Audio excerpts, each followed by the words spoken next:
I'm Denise Stevens. I am outgoing chair of the DPLA Board of Directors, and happy that everyone's joining us today for this meeting. But before we proceed, I wanted to just take a minute to formally hand off the baton to our new board chair, Fenton Thomas. Fenton is the director of the Cleveland Public Library System. And I'm very excited about the leadership Fenton is going to bring to the board and to um, supporting DPLA generally. And I look forward to hearing about wonderful things taking place at DPLA with the energy on the board and the wonderful leadership that John and his staff are bringing to the organization. That being said, Fenton, it's all yours. All right. Well, thanks, Denise. And we certainly, as a board, want to thank you. You've led us through a period of great growth for the organization.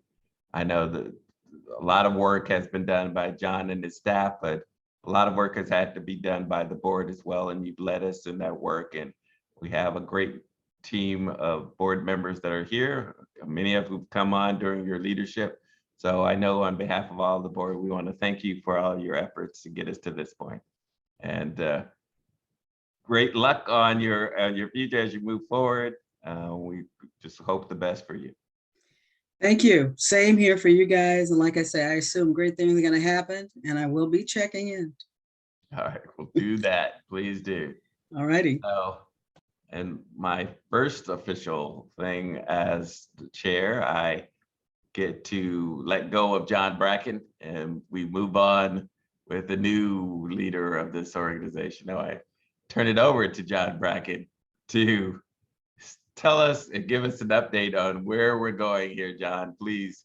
Man, I thought you were about to make some real news there, Felton. That would have been a way to start your chairmanship. Well, welcome. Good afternoon, everyone. Thank you for joining us on what I hope is a beautiful summer afternoon where you are. Denise, thank you so much for being part of this with us. It's been an intense few years. You know, we planned, I think in normal time, we would have done this transition and handoff in person, maybe even at a DPLA fest. So hopefully we'll get to do a version of that sometime before too long. I am really excited today, and felt that it's really, thank you for looking forward to your leadership and taking on this mantle.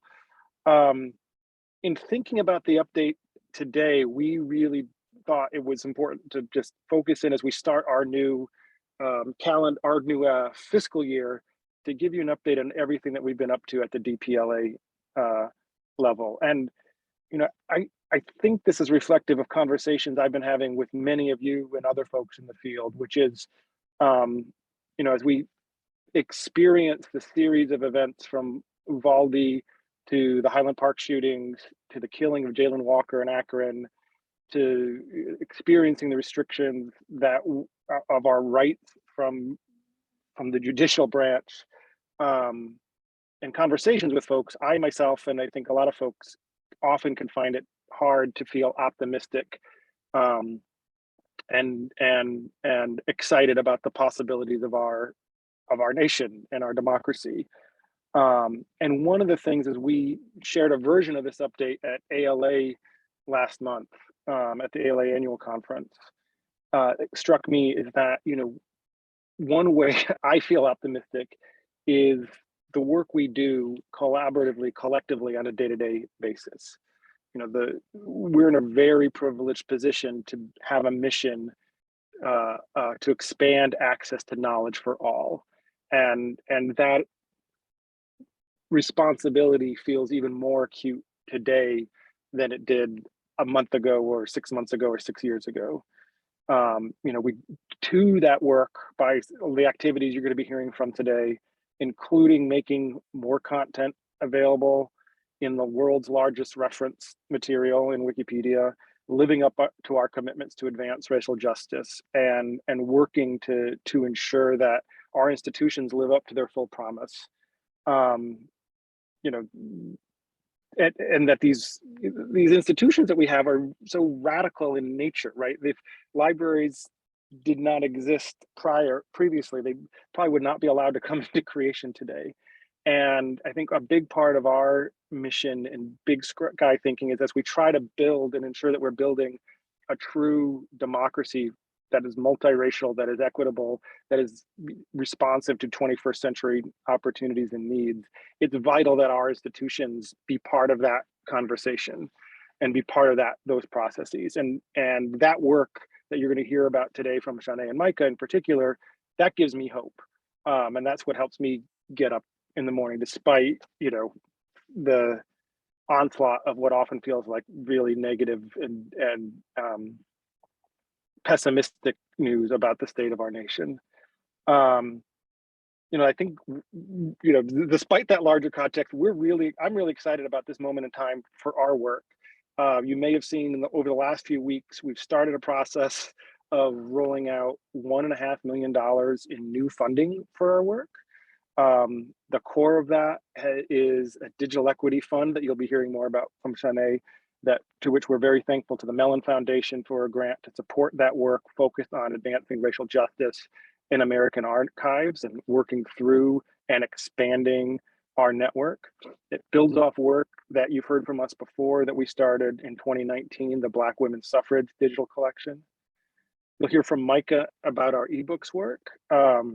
We were excited in recent weeks to announce a grant from Knight Foundation to grow and nurture that work, particularly our collaboration with lyricists to grow the Palace Project. And this work has been seeded and enabled by Sloan Foundation through the years. We also recently announced a new partnership with Audible that's going to make thousands of titles available to library users for the first time. We'll be hearing more of that from Micah. Also today, for the first time, we're announcing or making live a book, a high quality EPUB made up of the Dobbs ruling and the documents as part of the various Supreme Court rulings related to Dobbs. And so I see Kat throwing a link to that into the chat, and Michael will share more about that. Well, we also are actively working to grow and ensure that our partners' content becomes available for use in Wikipedia. We see that as such a core opportunity and partnership, and Shaneé will touch on that briefly. We also, in that magical, the woman behind the name Digital Public Library in the chat is Kat Williams, who's been leading a series of events that we've been doing throughout the pandemic, two of which I want to highlight right now.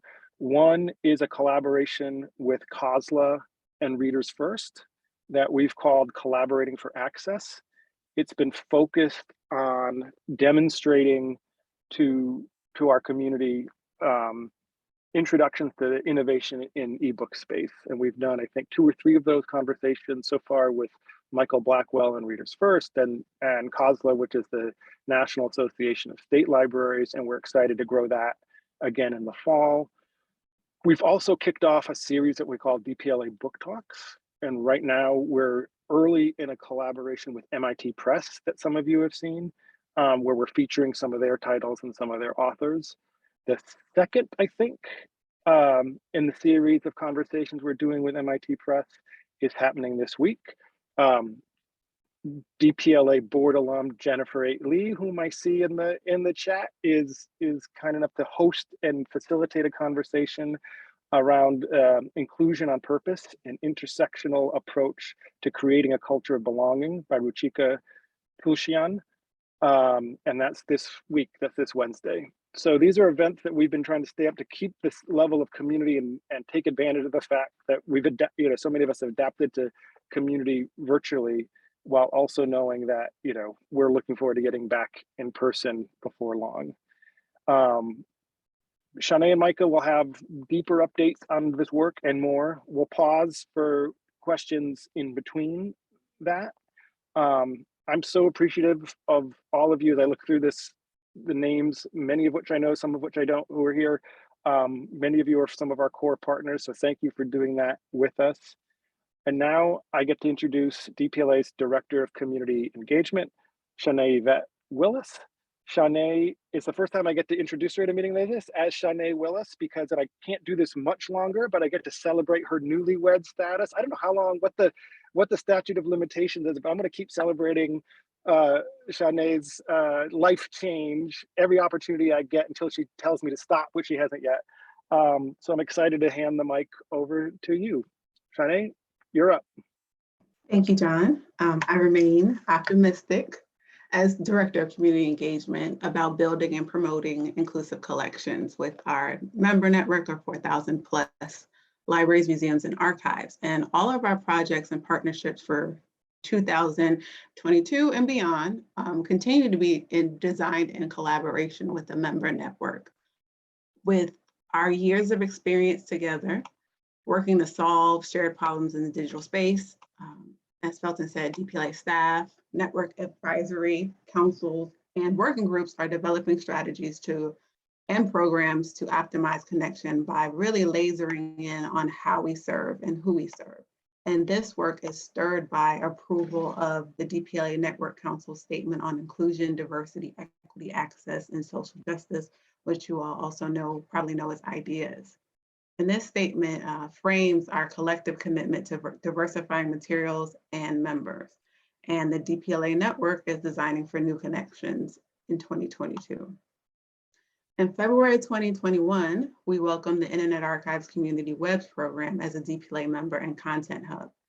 Internet Archive has been a DPLA content provider since 2015, primarily contributing content from our many print digitizing partnerships. The new hub, though, will aggregate metadata from over 700 publicly available community web collections into DPLA, including thousands of archived websites and millions of individual web published resources that document local history and underrepresented groups. This summer also brings to fruition a partnership 2 years in the making. 5 New York-based Jewish heritage organizations facilitated by the Jewish Heritage Network will operate primarily as a content hub, maintaining a repository of more than 200,000 records from leading Jewish institutions, providing a broad perspective of the history and culture of the Jewish people, both in the US and around the world. These connections bring value to DPLA users by filling content gaps, increasing representation, and fulfilling their needs for open, freely accessible information that is relevant and reflective of the voices, perspectives, and history of their communities. At the start of 2020, DPLA embarked on an ambitious program to assist our network in providing their digital collections to Wikipedia and in realizing the resulting increase in access to these images.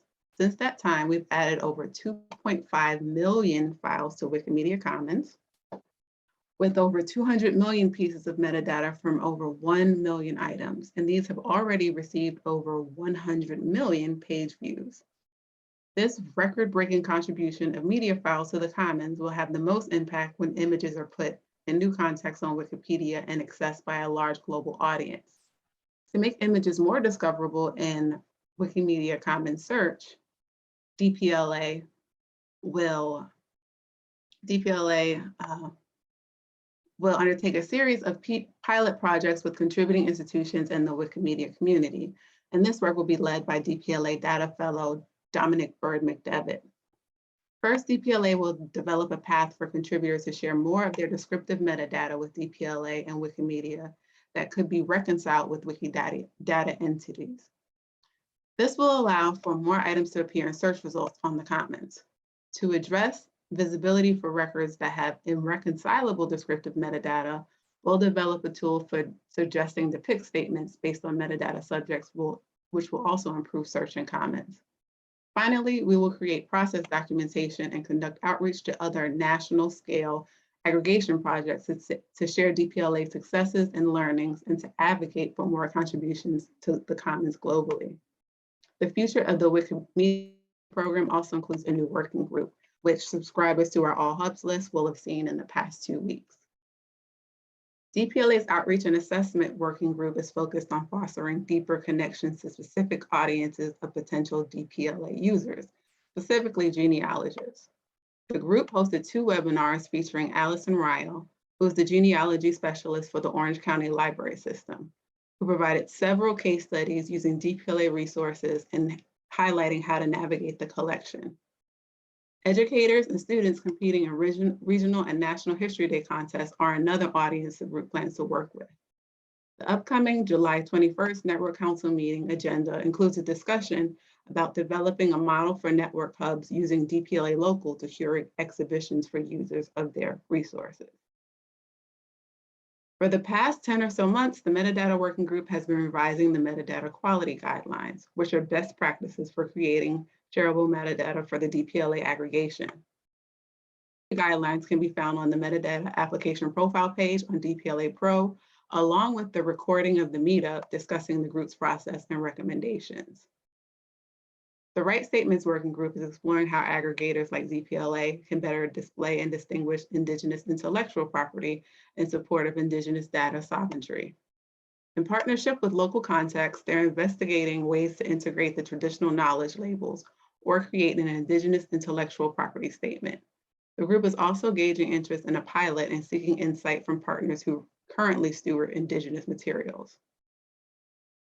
As you've heard, DPLA's work continues to be guided by a shared belief in the potential for digital technologies to spread knowledge and enable creativity. Thus, we are being intentional about ensuring new voices and diverse perspectives are included in the DPLA network. This summer also marks the launch of the Digital Equity Project, Advancing Racial Justice in American Archives. Over the next 3 years, DPLA, thanks to support from the Mellon Foundation, will invest in community-based and community-serving partners to increase their capacity to lead high-impact projects that advance racial justice in their work. DPLA will provide grants for underrepresented, under-resourced archives and create network building opportunities to ensure these organizations can become equal participants in sharing historic collections. The Digital Equity Project will support between 7 and 8 community archival projects through providing subgrants for digital capacity building projects, and forming a community of practice through which DPLA and the collective of subgrant recipients will build relationships, share knowledge, develop solutions to common problems, and grow our collective capacity. To find out more about the Digital Equity Project and hear directly from our initial set of partners about their projects, I encourage you to join us next Tuesday, July 19th at 1 p.m. for our Digital Equity Project information session. And now I'll turn it over to Micah, who will demo how the Palace Project is expanding a digital future for libraries and their patrons. Before you do, I just want to acknowledge and say hello. We heard from Denise and Felton, but I want to just, so thank you, Shaneé, for that. And I want to just put the spotlight briefly on the DPLA board members who are here. And if I'm missing any of you, let me know. But Joe Lucia, thank you for being here. Catherine Marr is here. Josh, I think I saw Josh here. Am I right? Yes, Joshua Fraser Sparks is here from Arkansas. Kelvin Watson is here from Nevada. Marsha Walker McWilliams is here from the greater Chicago area. And Elaine Westbrooks is joining us for the first time for her new gig in Cornell. So thank you all, DPLA board members. We're really happy to have you here. And maybe, Shaneé, while we're here and while you've got the spotlight, if folks, either board members who have a mic or attendees who don't but have access to the chat, if there are any particular questions you want to pose right now and based on what you just heard, we can field those now, and then we can also obviously come back at the end after Micah's conversations. And John, did you mention Catherine? I did, but I'll mention Catherine again. I think okay, I did. I missed it. Sorry, that's good. We never forget Catherine.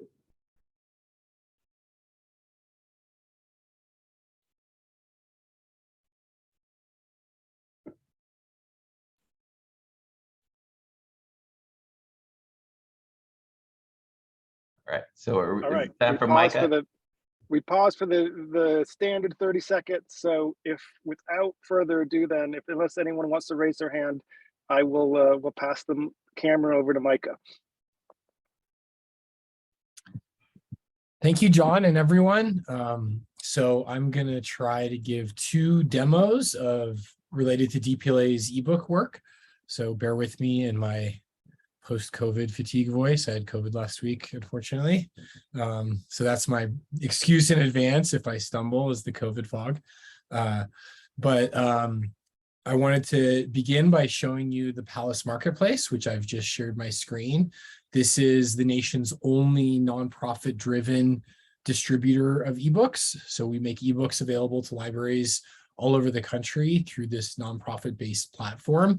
Again, the Palace Project, as John said, is a collaboration with Lyrasis and a strategic partnership with them.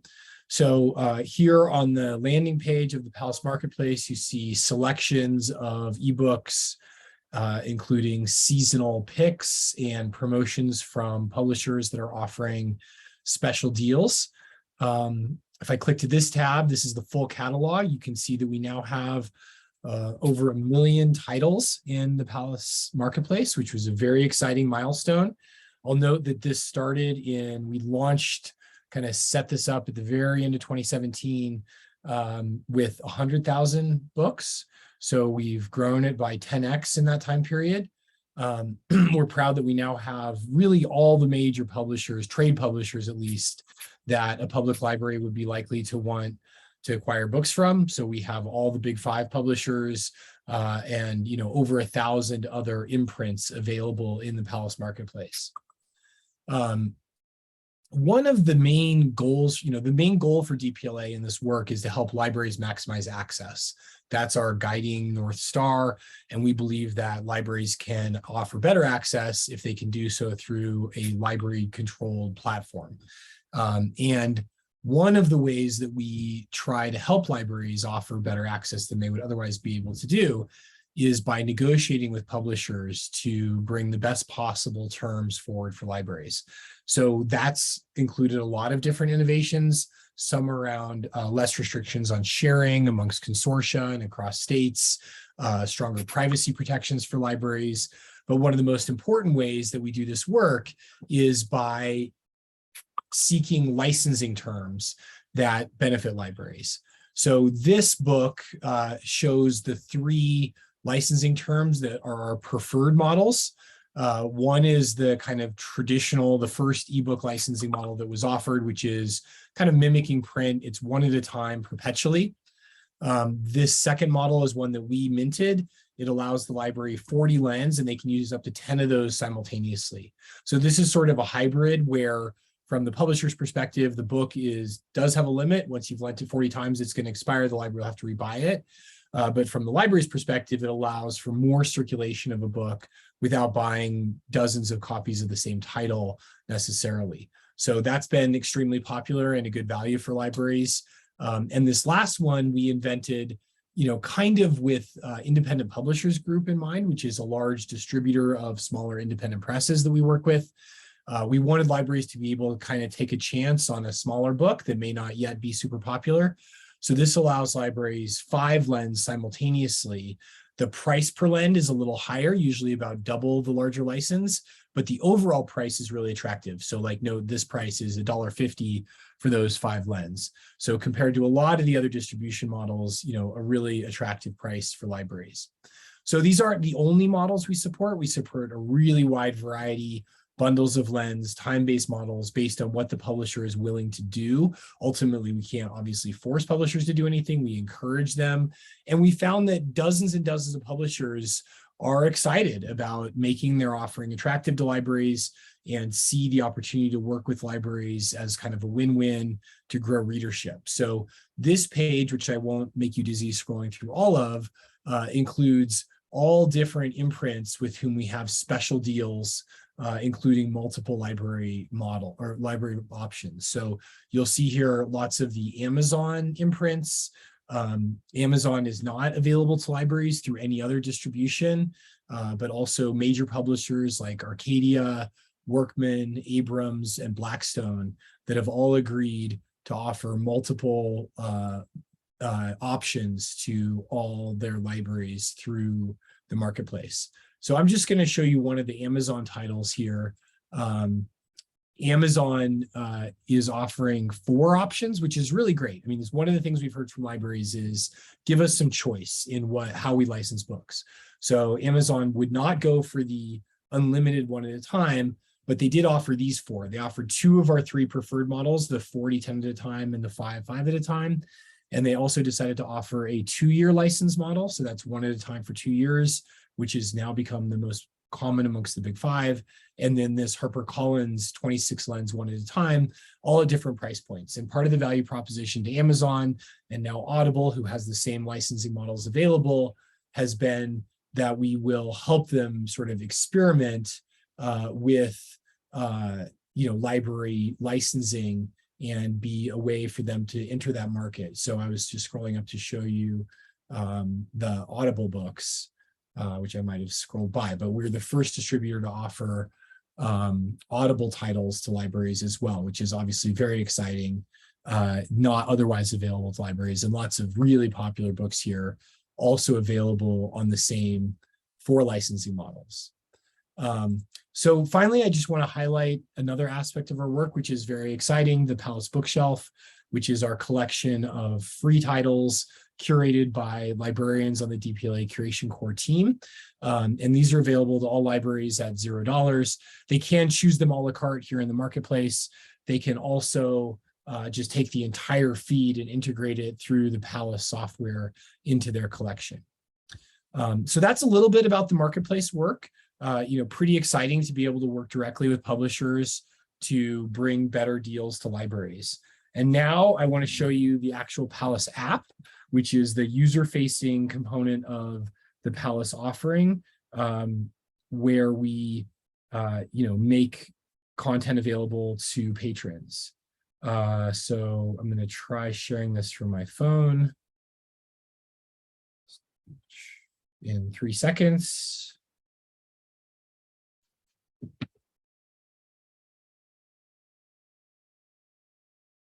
Great. So this is the Palace app. It's a multi-library app. So with this icon, you can select your library. So I'm currently in the Ferguson Library, which is one of the Connecticut libraries. You'll see one of the things that we enable libraries to do in their Palace experience is to highly customize the discovery, which we found makes a big difference.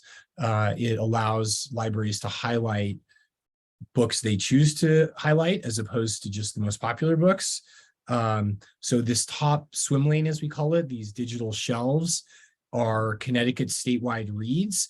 These are books that there's a statewide summer reading program in Connecticut focused on, and we have arranged for special licensing terms from 4 of the big 5 publishers to facilitate this statewide read.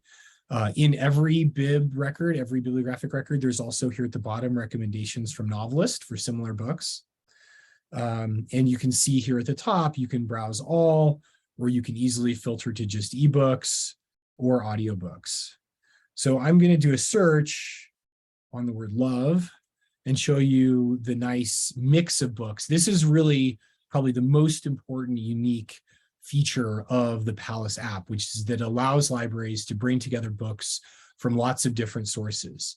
So this first book is from Access 360, which is the Baker and Taylor distribution service.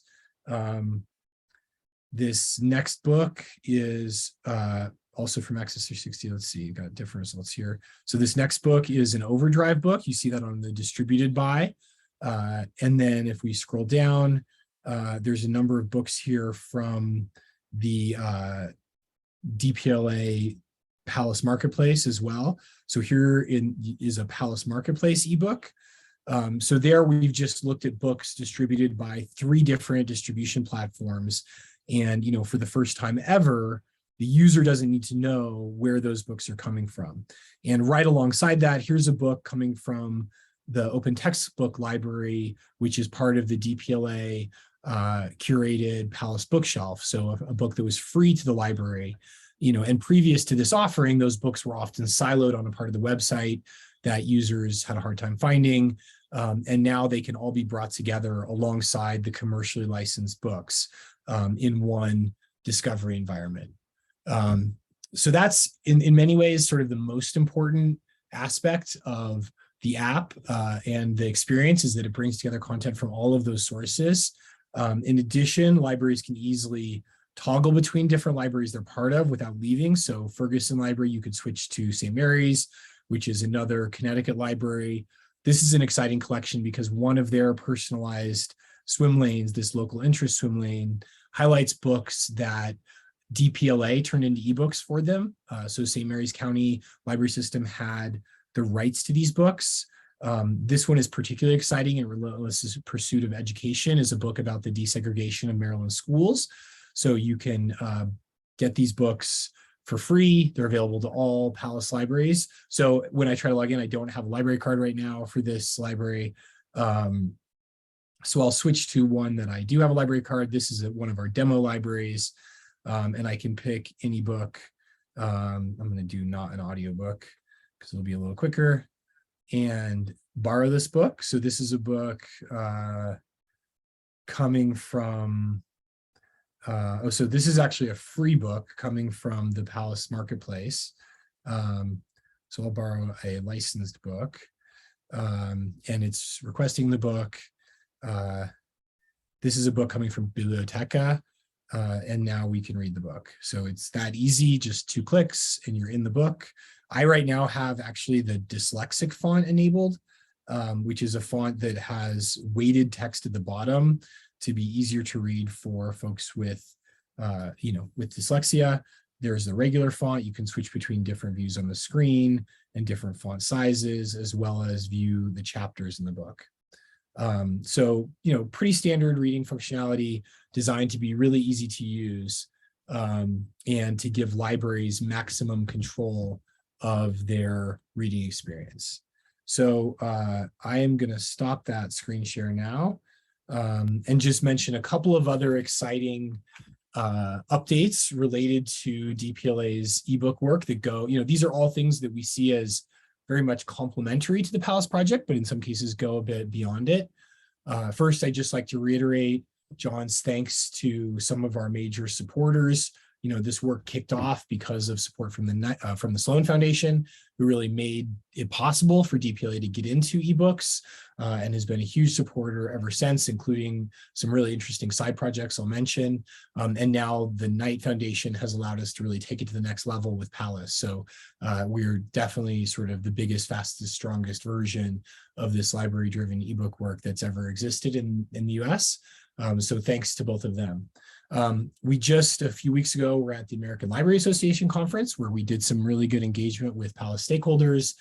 We had a good session on Palace that was really well attended, as well as a DPLA News You Can Use session, where it was really nice to hear the crossover that I think is emerging between our research library stakeholders and the more public library Palace users, and a lot of folks that are kind of becoming both and stakeholders both. So that was exciting to me. And we hosted a really well-attended and fun lightning round with 6 different panelists who gave brief talks all about how we can increase access through libraries, which hosted some of the same folks that participated in the Collaborating for Access series John mentioned.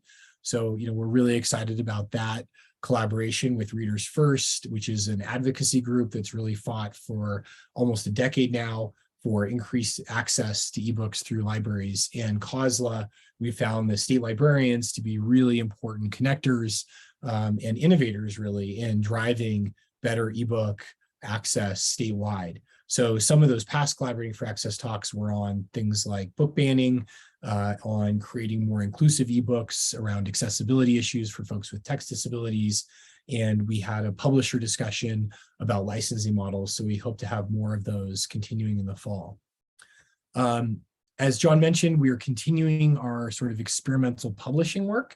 So DPLA has now released a number of EPUBs that we made. These are all high quality EPUBs that work well on e-readers, that are accessible to folks with text disabilities, that are free to the public and to libraries. So recently we released the COVID archive, which in some ways, in my opinion, was our most exciting experiment and groundbreaking, because it's both a ebook version of some of the most important papers related to the pandemic, including work from the COVID tracking project, which tracked data related to the pandemic and gathered some of the most important papers. And it's also a digital finding aid with links to over 3,000 government topics or government documents related to the pandemic that were archived by our tech team. And many of them were starting to disappear from the web. So it's both a research tool and a finding aid, and ultimately tens of thousands of pages of important materials that have been preserved. As John mentioned, we released an ebook version of the Dobbs decision, and we're working on, for the fall, a ebook that will be a compendium of materials related to the January 6th hearings that are in progress. So that's exciting. And then last, I just wanted to share a brief update about the DPLA Curation Corps, whom I mentioned. The Curation Corps is a really wonderful group of librarians. They're all, MLS, and all of them are either retired librarians or full-time librarians who work on the side with us on a couple different projects. Their main project, their first priority, has been to build that Palace bookshelf. So we found that, if libraries know that openly licensed books have been reviewed by a librarian, they create better metadata, jacket covers, and ensure the underlying quality of the file, then they can trust to include those contents in their collections and get a lot more use and access to them. Increasingly, they've also been helping us support libraries using the Palace Marketplace around collection development. So I'd like to in particular call out and thank 3 members of that team who have stepped up recently to help lead the group. The first is Georgia Westbrook. She's at NYU Library, and she's serving as the overall team lead and doing a wonderful job. So helping steward all the work and organize folks on the Palace Bookshelf, and then also contributing to the work around the Palace Marketplace. Matthew Davis is helping us as an assistant team lead with all of the Palace Bookshelf work, and is also serving as kind of a tech lead to help us identify opportunities to improve the technology platform that we host to facilitate this work. And lastly, Miriam Tullio, who I was really excited to have join the team. We had worked together at New York Public Library for many years, where she was the head of collection development, is leading the work on collection development support around the Palace Marketplace. So thank you all for being She's here now. So thank you, Miriam. I see you. She's in. Miriam, give a wave. So those are my ebook related updates. Thanks to all of you for joining us for this. And I'll pass it back to John to see what's next. Thank you. So I guess, I just wanted to underline, the work you just heard about is really why we're so proud. I'm so proud of the team we have at DPLA. And in particular, I just want to thank Micah and Shaneé, who have just really leaned in and really grown this work. And hopefully you'll leave today with a little bit of a sense of how active and dedicated they and the team have been going forward. I'm being messaged that Jenny has a question, but I've been chatting with Jenny. Yeah. So Yeah. I don't, Jenny, do you have any, Jenny Lee? No, I don't. I don't have a question, but someone wanted to unmute me, so I unmuted. So I thought someone had a question for me. Well, I'm going to pass the mic back to Felton for the time we have remaining. And Felton, if you've got questions or things, or if other board members do, but that therein ends the DPLA staff update. Okay, well, I certainly want to offer the opportunity for any of the board members to ask any questions of Micah or Shaneé. What a great work that you guys have done, Shaneé and Micah. It was good seeing you guys at ALA and the work and the community members out there, and the folks at ALA being able to interact with you guys. So I think, I don't have any questions. I just will turn it over to the board to see if they have anything to ask.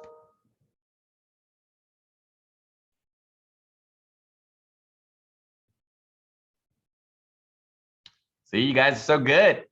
No questions. What great presentations. I'm not going to ask this question of them, well, maybe I will, but one of the conversation points that grew out of our time in DC was how, we just presented 2 different lines of work. And as you can imagine, they're not separate, right? And we very much are not trying to build or replicate siloed work. And I guess, one of the areas, maybe this will be a question to you, Shaneé and or Micah, how do you think, as you think about the work going forward, do you see areas where, whether it's, you know, academic or archival interrelations with our ebook strategy and the Palace partnership, and or do you see ways that our ebooks work can help grow and be an asset in the Digital Equity Fund work of really trying to build more liberatory institutions across the field? I realize those are two really big major questions, but I don't know if either of you want to share your thoughts on that. Shaneé, you want to start or you want me to start? I'll start.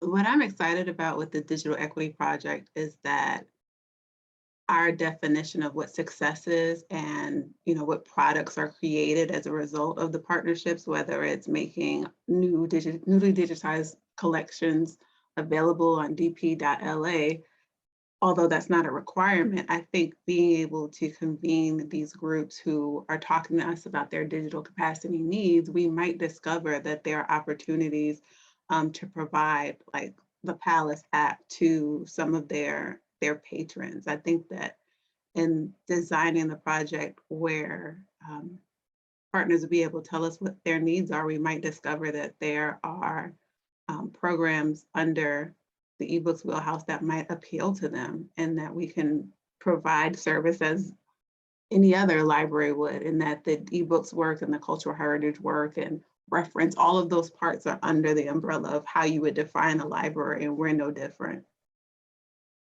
Micah? Yeah, I really agree with that. I mean, I've been thrilled by the coming together of our communities and their enthusiasm for the work kind of across the streams. And, you know, I have to say, John Bracken has led a real, you know, terrific cultural revolution of sorts within the DPLA staff, where we're extremely team oriented and look for opportunities to collaborate. And that's been really great. I think there's lots of ways that the work is increasingly coming together. A couple that pop out for me. You know, one is with the Palace project, where James English, the head of business development, is looking at pilots around using Palace for academic libraries. And as that increasingly happens, there's more opportunity to have both, you know, kinds of materials. I think also around the ebook creation, and particularly as I think about open educational resources and supporting K-12, I think there's interest from, you know, everyone in the library community to do more, and we can leverage open content to create books and to find open content that can make sense in book format to support those important users. So those are some of the areas of excitement.